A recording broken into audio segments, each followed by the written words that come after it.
Hi dear friends, welcome back to NEET and channel. NEET UG 2024-25 counselling ముఖ్యంగా తెలంగాణ సంబంధించి counselling స్టార్టే కాలేదు.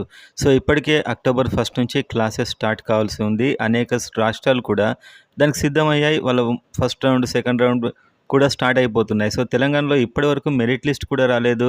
And సుప్రీంకోర్టులో తీర్పు వచ్చి కూడా 4 డేస్, అంటే శుక్రవారం నాడు వచ్చింది తీర్పు.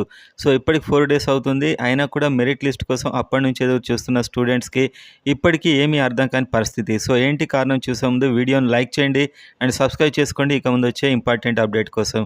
అండ్ నన్ను ఏమైనా అడగాలనుకుంటే డిస్క్రిప్షన్లో నెంబర్ ఉంటుంది, అక్కడ మీరు అయితే వాట్సాప్ మెసేజ్ చేయండి. సో వీడియోలోకి వెళ్ళినట్లయితే ఇవాళ మనకు అన్ని పత్రికల్లో అన్ని చోట్ల దీనికి సంబంధించిన న్యూస్ రావడం జరిగింది. ఎందుకంటే ఆల్మోస్ట్ అక్టోబర్ 1 కూడా సమీపిస్తుంది, ఒక 1 వీక్ మాత్రమే ఉంది. అండ్ అక్టోబర్ 31 లోపు కౌన్సిలింగ్ కంప్లీట్ అయిపోవాలి. సో మొత్తం 4 రౌండ్ల లెక్కన వారానికి ఒక రౌండ్ చేసుకున్నా కూడా అక్టోబర్ 31 కంప్లీట్ కావడం కూడా కష్టమయ్యే పరిస్థితి కనిపిస్తుంది. సో అప్పటి వరకు అయితే డెడ్ లైన్ కౌన్సిలింగ్ కంప్లీట్ కావడానికి, ఆ తర్వాత సీట్స్ మరి ఏంటనేది కూడా ఒక సందేహం అని చెప్పి న్యూస్ పేపర్లో అయితే ఇవ్వడం జరిగింది. సో సుప్రీంకోర్టుకి వెళ్తే 135 మంది విద్యార్థులకు ఓకే చేశారు. అండ్ హైకోర్టు మార్గదర్శకాలని అనుసరించాలని చెప్పినట్లు కూడా ఒక మెలిక ఇందులో ఉందని చెప్పి ఇప్పుడే న్యూస్ పేపర్లో అయితే చూసాం. సో దీని మీద ఇంకా భవిష్యత్తులో అంటే ఇంకా మొత్తం 1000 మంది ఉన్నారు అలాంటి స్టూడెంట్స్. 135 మందికి ఇస్తే మిగతా వాళ్ళు కూడా మళ్ళీ కోర్టుకు వెళ్ళడానికి సిద్ధమవడం.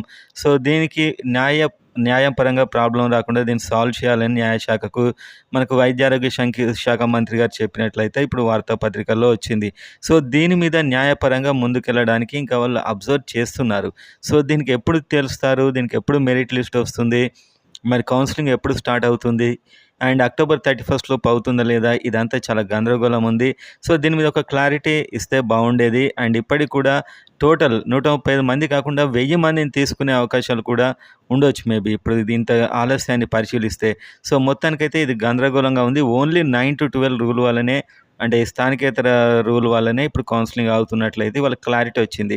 సో దీని మీద ఏ విధంగా ముందుకెళ్తారు, ఆ లోకల్ రూల్స్ మార్గదర్శకాలు ఏంటి అనేది, అసలు సుప్రీంకోర్టు వెళ్ళి ప్రయోజనం ఏముంది ఇప్పుడు ఆ తీర్పు వచ్చినా కూడా అనేది అర్థం కావట్లేదు. సో మొత్తానికైతే త్వరలో తెలుస్తారని అయితే ఆశిద్దాం.